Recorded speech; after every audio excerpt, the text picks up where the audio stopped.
All right. Welcome back to WMAC Now with your host Chuck Stevenson.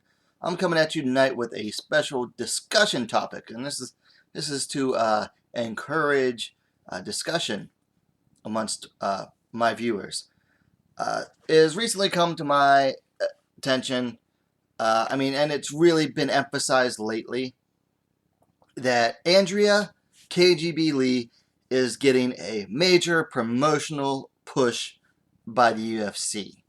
Now, in this video, I'm going to tell you how to recognize that KGB is getting this push, but I'm also going to give you clues to look at to notice if other fighters are getting that same push as well. And I'll give you some examples. But what I'm really going to break down for you is the three big things to look at to know that a fighter is getting a promotional push by the UFC, and the things that let you and break each of those key three things down. So let me get started with these. Alright, so the first one comes down to ranking. Now the UFC likes to say that they don't pay attention to their own rankings, but they do when it's convenient for them. Like, they say that they're official, but they don't matchmake by them, they don't decide. That's BS.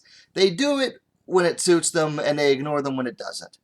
But when it suits them, you can definitely see what's going on by watching the weekly rankings updates, okay? So first thing with ranking. Fighters that are getting the promotional push are always moving up. And they're always moving up because they're always getting matched up with winnable fights that will get them moved up in ranks. Okay. Now the next thing is that a fighter who is getting a push, and KGB is definitely getting this, benefiting from this, they never face someone below her. So KGB is definitely getting this. Now her last fight, she fought someone one rank below her, but that was really a first. Another good example of this would be Weili Zhang hasn't faced anyone ranked below her yet. Another big one. Now, she's faced setbacks for other reasons, but Cynthia Calvillo has yet to face anyone ranked below her. She was always fighting someone higher ranked. Okay. The next one is the recent move in rankings. So as I said, KGB just faced someone ranked one spot below her. But KGB herself, she fought Montana De La Rosa, who was number 11. KGB was number 10. But the Monday after that fight, KGB went up from number 10 to number 7. That's a rankings move of 3 spots for beating someone who was ranked 1 spot below her. How do you justify 3 spots up for beating someone ranked below her? 1 spot below her. So that's a definite sign in the rankings. And then, of course, KGB's next fight is already booked. It's against Joanne Calderwood, who is currently ranked number 5. Probably won't be moved down before that fight happens. So that's another fighter that is ranked 2 steps up, and it's a winnable fight for KGB. So all of those 4 signs are shines you can look at in the rankings if you pay attention to the UFC's weekly updates, that the rankings are a good sign to recognize when a fighter is getting the promotional push. Okay, so number 2 comes down to matchups, favorable matchups. And all you gotta do is look at who KGB was matched up with to know that she is getting favorable matchups. Okay, first up, the only striker she has faced was her first opponent, Veronica Macedo, who was much smaller. Now, KGB is primarily a striker, but she has good takedown defense, and she's decent on the ground. But she's primarily a striker. But the only striker they matched her up with was someone who could probably belong in the strawweight division. She's that small. Okay? And KGB is a big flyweight. Okay, her next 2 opponents were straight up primarily grapplers in Ashley Evans Smith and Montana De La Rosa. Now, Ashley Evans Smith made the mistake of falling in love with striking that so many grapplers do.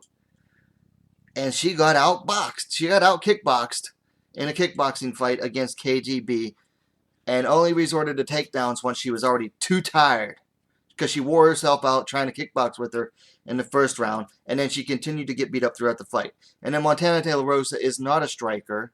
She's really more of a specialist, and she could get the takedowns, but she couldn't really do anything with them because KGB has very good takedown defense, and she's very good at getting back up off the ground when she's taken down.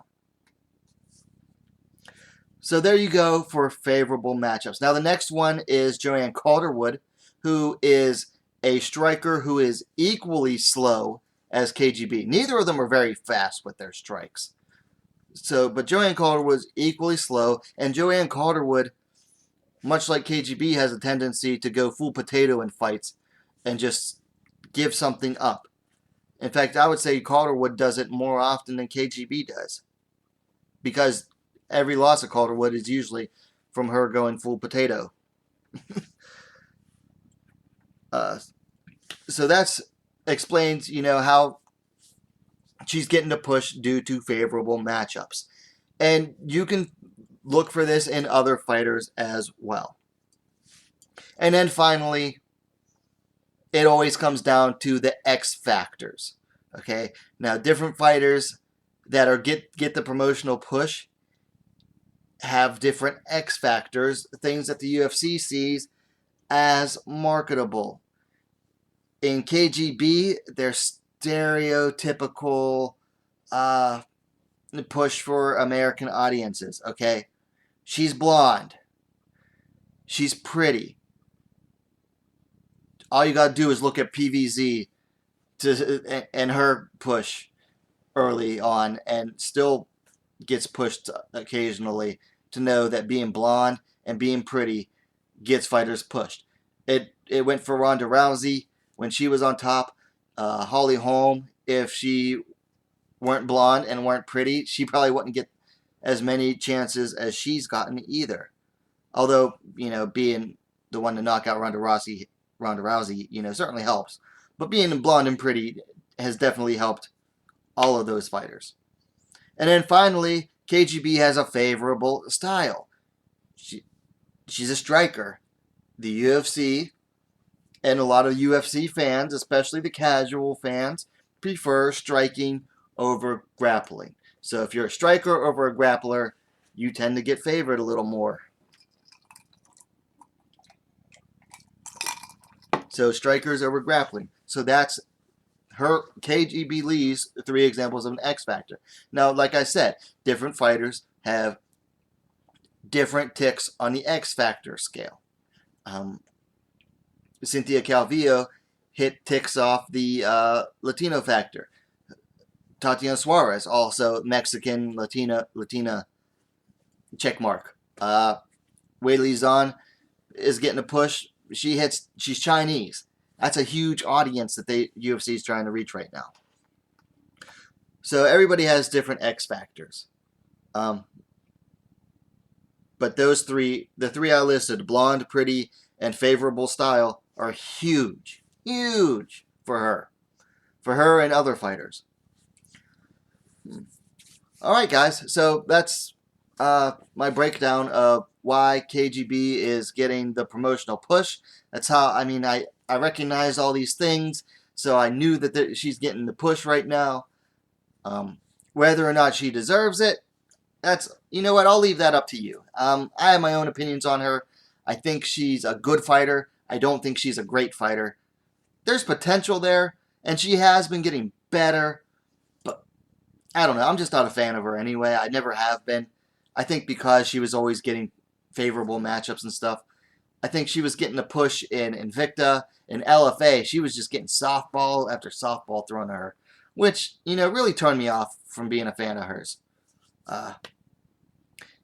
Anyway, that's my opinion, but please let me know what you think in the comments down below. Also, let me know what other fighters you think are getting a promotional push. It can be female, it can be male. But let me know who you think is getting a push based on, some of the things I listed or some other things that you might have recognized that the UFC looks for when giving a promotional push. So let me know in the comments down below. Likes are always appreciated, of course, and what are you waiting for? Subscribe to WMMA Scene Now, the best, fastest growing women's mixed martial arts dedicated platform on YouTube. And we'll see you next time.